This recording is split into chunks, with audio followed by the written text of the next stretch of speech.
Hey everyone, welcome to another episode of Pixel Intel. I'm your host Anthony. Let's get into the gaming news. Sony dropped a state of play for Horizon Forbidden West, and they showed it running on PS5 hardware, and the game looks pretty good. I'm not gonna lie, it looks damn good. The game has Aloy tracking old friend Aaron, who was captured by an evil tribe. So the game shows a bunch of tools and weapons. A lot of robot enemies have been added to the sequel, including one that looks a lot like a velociraptor, with chainsaws for teeth. That look pretty cool, and yes, you can ride it. They also showed a tremor tusk, which is a really mean elephant. Return of the King, anyone? No? They also showed terrain being a lot more climbable, so you could focus scan for ledges to climb more terrain. Speaking of climbing, you now have a pull cast, which is like a rappel device to quickly cover some distance. Also, when you jump from great heights, you could sort of deploy like a parachute glider thingy-majiggy and have a safe landing. They showed a lot of weapons, so I'll only cover a few that really caught my eye. You could add powerful mods to your spear that produce certain effects. Slingshots make a return with different munitions, like a sticky projectile that can tie up like bigger enemies. You also have a smoke bomb, which looked pretty cool. Most games don't do smoke bombs very well, but this one looks pretty satisfying to pull off. From what we see in the demo, it looks like a portion of the game will be set in a post-apocalyptic San Francisco, and you will be looking for answers on how to stop the Blight, a red growth that is destroying all life. Still no release date, but it's slated to be out sometime this year. Now for some Sonic news. Sega celebrated Sonic's 30th anniversary with a live stream, so there's a fair bit to go through, so let's get into it. Sonic Colors is getting a remaster with Sonic Colors Ultimate. For those of you who don't really keep up with Sonic, get it? Keep up with Sonic? Because he's fast. It's funny, yeah? Please laugh. Anyway, Sonic Colors came out in 2010, and it was one of the few 3D Sonic games that was widely accepted by the fan base to be a good 3D Sonic game. Sonic Colors Ultimate will be releasing 7th of September this year. Sonic the Fighters is making a comeback since its release back in 1996. Sonic the Fighters was a 3D fighting game where you could play as various Sonic characters and beat the stuffing out of each other. So what platform, I hear you ask, is this game coming to? Is it coming to PC, PS5, Xbox Series? It's coming to Lost Judgment. That's the platform it's coming out on. Lost Judgment. The game. That's right, you can visit an arcade in Lost Judgment and play Sonic the Fighters. Not gonna lie, that's pretty cool.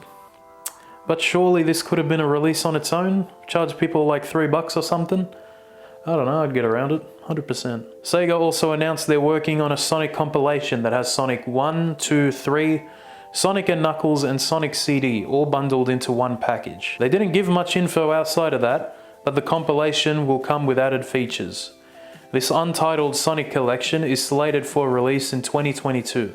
Just before the stream ended, we got a teaser for the next mainline Sonic game.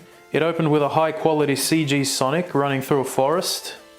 Will be coming out next year, not sure what it's called. Text showed up at the end, it looked like the word up was being displayed. So I'm just going to call it Sonic Up, and that's all we know. Sega didn't really reveal much, so I'm sure we'll find out more later this year. After quite a bit of silence, Dying Light 2 released a stream where they showed quite a bit of info about the game. The map will be 4 times bigger than the original Dying Light map, and that includes the DLC. The game takes place in a fictional European city with 7 different regions to explore. They have doubled the amount of parkour with 3,000 different parkour animations. For example, your character will move and behave a lot differently when running along different surfaces. 4-player co-op returns, but this time 3 players must join one host's game due to the decision-based narrative. So that means if you join your friend's game, your campaign story won't progress. Among other details, Dying Light Platinum Edition has been released. It is the first Dying Light game with every single piece of downloadable content bundled in. Dying Light 2 releases on the 7th of December this year. And in some Dragon Quest news, Dragon Quest III is getting a HD 2D remake, as the developers themselves put it. And honestly, coming from someone who's barely played Dragon Quest, this game looks quite gorgeous. Like, it looks beautiful, I'm not gonna lie. Also, Square Enix announced Dragon Quest XII. It was just a basic teaser trailer with just the word Dragon Quest 12. I'm going to be $1.50 with all of you. The stream was mainly in Japanese. They had a translator in their defense, but from what I could deduce online, most of what they were announcing was going to be a Japan exclusive anyway, except for Dragon Quest 12 and Dragon Quest 3 HD 2D remake. They will be released worldwide. We got a bunch of gameplay for Far Cry 6. The character you play is Dani Rojas, and you pick between playing a man or a woman. We saw a bunch of cool new items in the game. They have a wiener dog, which is used as a distraction, so you could lure enemies in for a kill. They've got a crocodile in a hoodie that can absolutely murder anyone. We got a killer Walkman that plays the Macarena. By killer I mean actually kill. You can launch CDs and murder people, so that's pretty cool. You got a fireworks launcher that could bring down helicopters. I don't know, I'm really digging it. It looks like you could have a lot of fun with the weapons. You could now drive tanks. There's vehicle customization. They didn't really go into the customization, but you could sort of put like a flame exhaust on your car. I guess there'll be more details to come. My personal favorite is a backpack with a rocket mortar, which looks awesome. You sort of just shoot rockets out of your back and they come down and destroy anything in front of you. Sort of reminds me of Section 8's shoulder mortar. Anyone remember Section 8? No? Just me?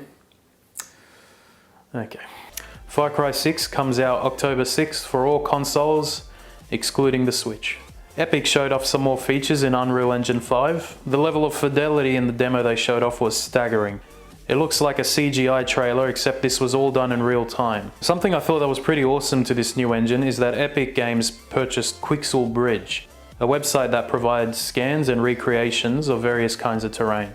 So with that purchase, they've been able to integrate the entire asset library into Unreal 5, letting you drag and drop massive chunks of terrain. I'm looking forward to what game devs are going to make this generation. It's shaping up to be a good one. Uncharted 4 might be coming to PC. A recent investor report presentation by Sony had one slide discuss the recent success of Horizon Zero Dawn on PC. Beside that, we saw Sony's planned PC releases. One was Day Gone, which was released last week, and below that we saw Uncharted 4. So we could see maybe that getting a PC port soon. It will be strange to release 4 without also releasing 1, 2 and 3. But there hasn't been any word on the original trilogy getting a PC port. Something pretty cool, YouTuber Cody Can't Eat This created the original Legend of Zelda overworld in 3D, with enemies and weapons included. It looks pretty good. It's not available to play, obviously, for legal reasons, but still, pretty cool. Anyway, that wraps it up for this week. My name's Anthony, thank you so much for watching. I'll see you guys next week. Take it easy.